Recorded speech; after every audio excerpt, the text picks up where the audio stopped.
నమస్తే and welcome to hit TV. June 2వ తేదీకి సరిగ్గా 2 రోజులు మాత్రమే ఉంది.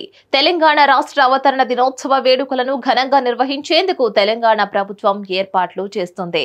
కాంగ్రెస్ అధినేత్రి సోనియా గాంధీ ఈ వేడుకలకు ముఖ్య అతిథిగా రానుండగా అదే రోజున ఆమె చేతుల మీదుగా రాష్ట్ర గీతం, రాజముద్రలను విడుదల చేయనున్నారు.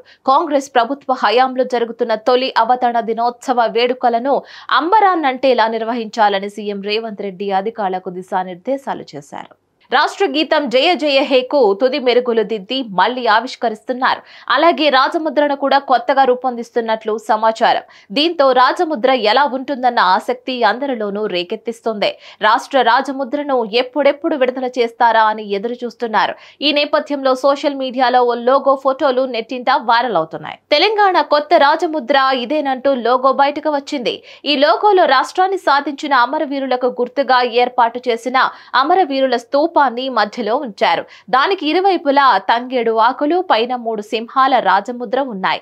చుట్టూ 4 భాషల్లో హిందీ, తెలుగు, ఇంగ్లీషు, ఉర్దూ భాషల్లో తెలంగాణ ప్రభుత్వము అని రాసి ఉంది. తెలంగాణ కొత్త చిహ్నం మార్పులపై మాజీ మంత్రి కేటీఆర్ స్పందించారు. రాజముద్రలో రాష్ట్ర అధికారిక చిహ్నంగా ఉన్న చార్మినార్ ను తొలగించాలని కాంగ్రెస్ ప్రభుత్వం చూస్తూ ఉండడం సమంజసం కాదని అన్నారు. ప్రభుత్వం తీసుకున్న ఈ చర్యను ఆయన తప్పుపట్టారు.